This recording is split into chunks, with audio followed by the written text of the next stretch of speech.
Hanson, your town administrator. I'm glad to be here today with two of our departments. Our IT department, we have Jason Bulger and Colin Loisel, the executive assistant and license administrator for the Board of Selectmen. We're here to give you a few quick updates from Town Hall and what's been going on lately.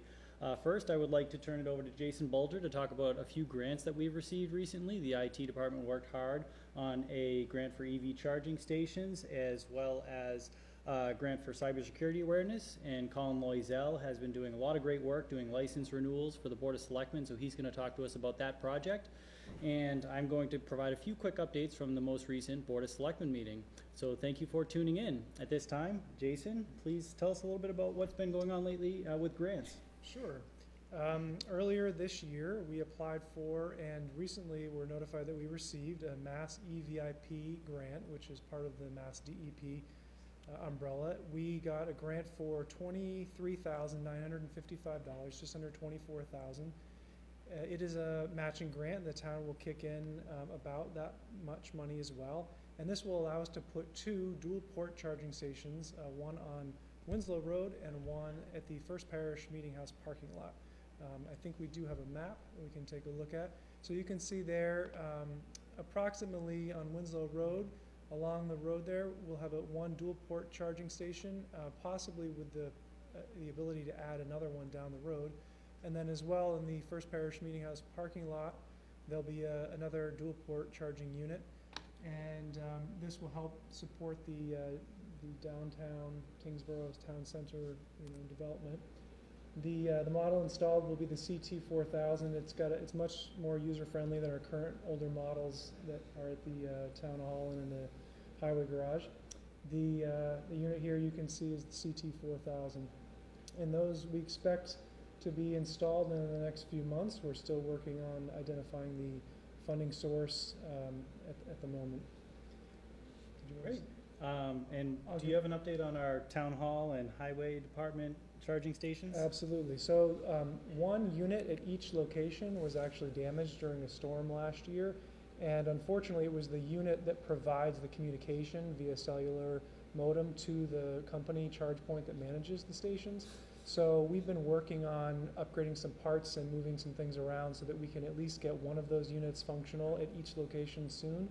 And I'm anticipating that by the end of next week we should have that going at each location. But we will put an update out on the website once it's fixed, or if there's going to be further delays. And then I'll go right into the cybersecurity awareness grant. Earlier this year, do you want to go to the picture? We applied for, and then we're just notified down there on Halloween that we received a grant for several $1,000 value for every single employee in town to receive cybersecurity awareness training, and it provides end-user training, evaluation, and threat simulation. We in Tyngsborough take cybersecurity very seriously to protect the data that we have, and we do that through endpoint security like antivirus, through firewalls and regular updates. But we really also need to train our users and make sure that they are doing everything that they can to stay on top of security alerts and best practices. So this grant is a year-long grant. It's part of a $250,000 statewide grant, and it will be in effect from December of 2019 through December of 2020. And that's what I've got. That's great. And the photo that was placed up on the screen, that's Jason and I meeting with the Lieutenant Governor and the state's Director of Information Technology. They had a grant award ceremony in Worcester, so we were very happy to receive that grant. And Jason, you do a great job on keeping the town up to date on cybersecurity issues. You send out monthly reminders to all the staff. It's greatly appreciated. It's important to train staff because, as you mentioned, we can have all the firewalls in the world, but if staff aren't trained to notify suspicious emails when they come in and things like that, it is still possible for viruses to get into our system. So that endpoint training is very important. And thank you for your work on these grants. Yeah. To the town. So, Colin, what have you been working on as it relates to the Board of Selectmen and the license renewal process we've undertaken lately? Absolutely. One of the things that people don't associate our office with is licenses. The Board of Selectmen issue licenses to establishments that serve food, provide entertainment, be it an arcade or a restaurant that has live performances, plays music, things like that. They also license all car dealers, so whether it's used car, junk cars, those licenses are issued by the Board of Selectmen. And of course, the big ones are liquor licenses. So those licenses run from January 1st to December 30th every year. Renewing them all is kind of a lengthy process that takes some time, but over the past couple of years, we've streamlined that process. So we notify businesses in the end of August that their licenses are up for renewal. We provide them with a list of documents that they have to submit to our office. It's reviewed by our office and then ultimately voted on by the Board of Selectmen. The Board of Selectmen voted on their local licenses at their last meeting in November, and at their most recent meeting, they approved the 2020 liquor licenses. Liquor licenses, currently in Tyngsborough, we have 31 licenses. There are no available all alcohol licenses, but we do have 4 available licenses for someone to sell wine and malt over the counter, so a convenience store or a liquor store, and 3 available for someone interested in serving that in a restaurant. So there are different categories for all of those. If you're looking to open a business in Tyngsborough and need one of those licenses, reach out to our office. We're happy to help you fill out the paperwork. It's not really cumbersome, but it's just a way to protect the town from, make sure that everything is in order. We're following the state laws and also local regulations. But that's officially over, so businesses will receive their new certificates at some point early next week, and then they go into effect on January 1st. And if you're a restaurant looking to locate specifically in one of a few certain locations, we have a few extra licenses available through special legislation. Is that correct? So Correct. 440 Middlesex Road, where the AMC movie theater is in the Outback, we received 3 licenses for that location Yes. through a special act last year. Mhm. So if you are interested in relocating a restaurant to that location or opening a new restaurant, you can reach out to the Sam Parkin Company who purchased that.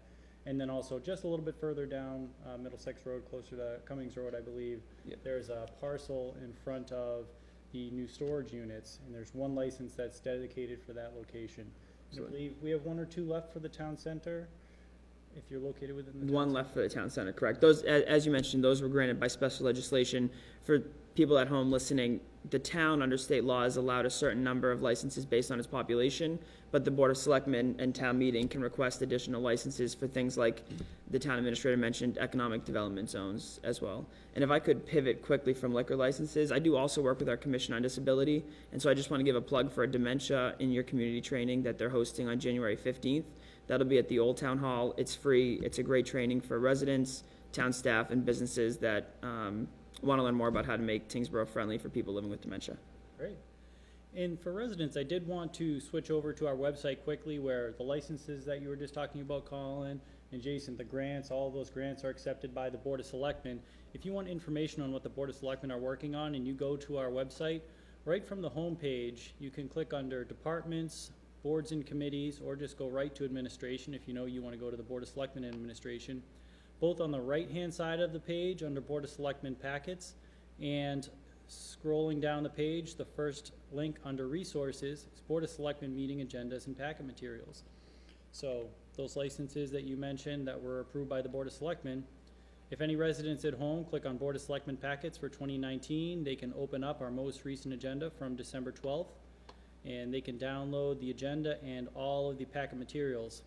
That agenda from December 9th was 355 pages, so the people at home can literally look at every document that the Board of Selectmen have in real time during the meeting. So it's a really great attribute of our town website that we have all that information available to the residents. On December 9th, for example, we discussed stormwater management funding presentation. It was a long presentation, so people should view the full video if they're interested, or look at the presentation online. But thankfully, compared to many other communities who are spending $1 or $2 million around some of the larger communities, we're looking at the $60,000 to $70,000 per year range going forward for the next 3 years. So we'll be building that into the budget moving forward. Items like our housing production plan were reviewed at the last meeting. The budget timeline for fiscal year 21, it was discussed and approved, so starting in January through May, we're going to be working on the final timeline for fiscal year 21, following up with May 19th annual town meeting. At this time, I'd like to thank everyone for tuning in at home. Jason and Colin, I'd like to thank you for joining us and discussing with the residents what you're working about and working on in your particular departments. And again, thank you for watching, and please tune in next time.